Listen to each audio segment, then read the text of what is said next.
आज का हमारा टॉपिक है लाइट। और लाइट होता क्या है? लाइट एक प्रकार का ऊर्जा एनर्जी है जिसके कारण हम किसी भी वस्तु को, किसी भी ऑब्जेक्ट को देख पाते हैं। अब इस लाइट में हमको क्लास 10th में लाइट के अंदर क्या क्या पढ़ना है? रिफ्लैक्शन पढ़ना है और रिफ्रैक्शन पढ़ना है। अब रिफ्लैक्शन देखते हैं। रिफ्लैक्शन होता क्या है? जब लाइट किसी पॉलिश सरफेस से टकरा के और जिस मीडियम से आ रही है उसी मीडियम में वापस चल जाती है, इसको क्या बोलेंगे?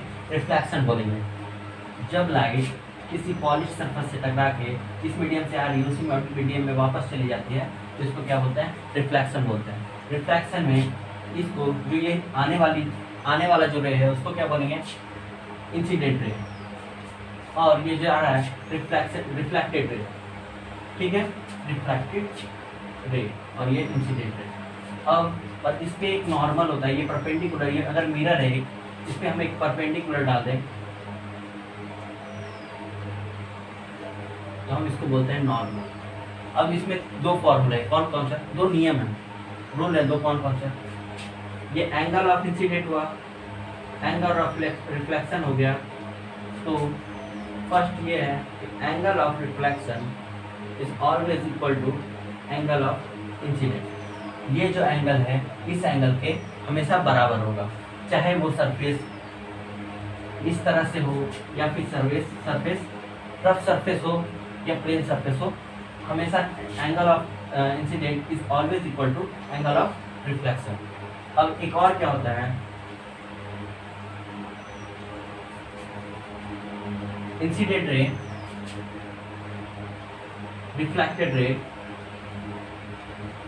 और नॉर्मल हमारा एक ही तल में, एक ही प्लेन में होता है, एक ही प्लेन में रहेगा।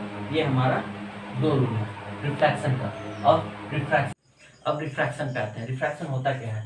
जब लाइट लो डेंसिटी से हाई डेंसिटी वाली मीडियम में या फिर हाई डेंसिटी से लो डेंसिटी वाली मीडियम में जाता है तो वो अपने रास्ते से थोड़ा तिरछा हो जाता है, इसको रिफ्रैक्शन ऑफ लाइट बोलते हैं। अब इसमें यहाँ पे नॉर्मल होता है,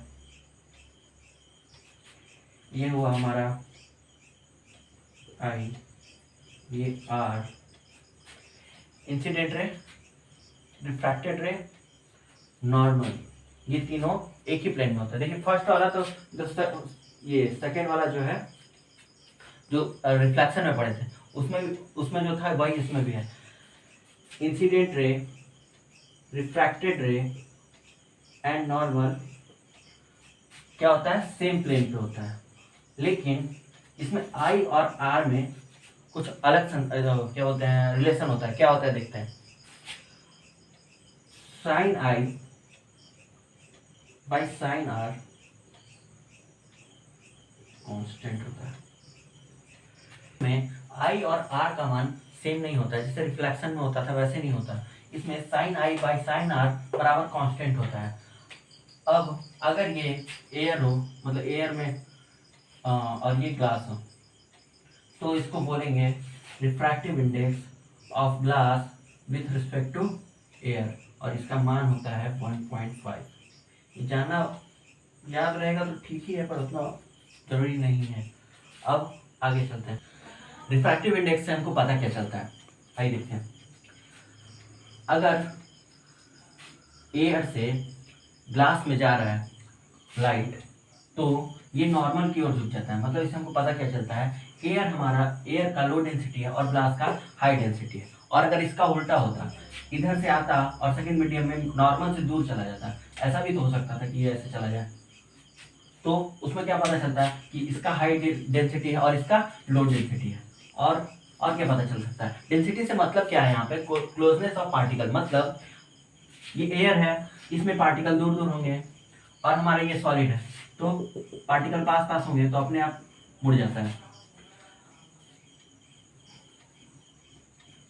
और हमको क्या पता चलता है? लाइट का स्पीड एयर में जितना है और उसका ग्लास में जितना है, उन दोनों का रेशियो निकाल दे तो refractive index of glass with respect to air हमको पता चल जाएगा।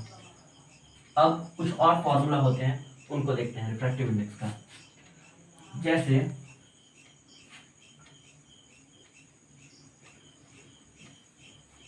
ये आई है, ये आर है, इसका वैल्यू है 45 और ये हो गया 30, ठीक है।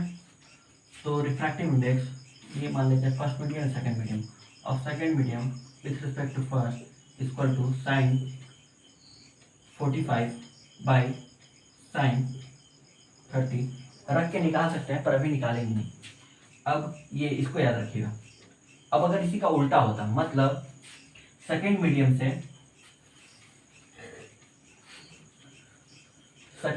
से फर्स्ट मीडियम में हमारा लाइट जाता, तो क्या होता,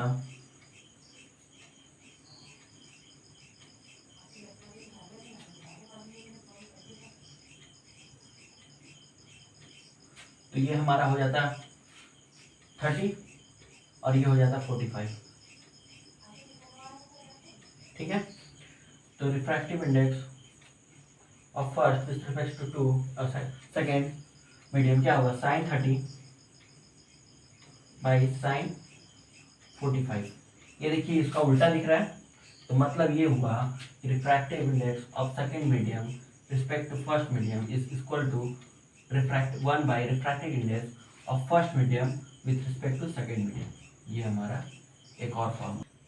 देखिए अब इस फॉर्मूले का यूज कहाँ है। अगर refractive index of glass with respect to air इतना है और इसी का उल्टा पूछे refractive index of air with respect to glass कितना होगा, तो कैसे फाइंड होगा। मैंने अभी बताया refractive index of second medium with respect to first अगर है तो हम इसका 1 बाई करके refractive index of first with respect to second ऐसे कर सकते हैं।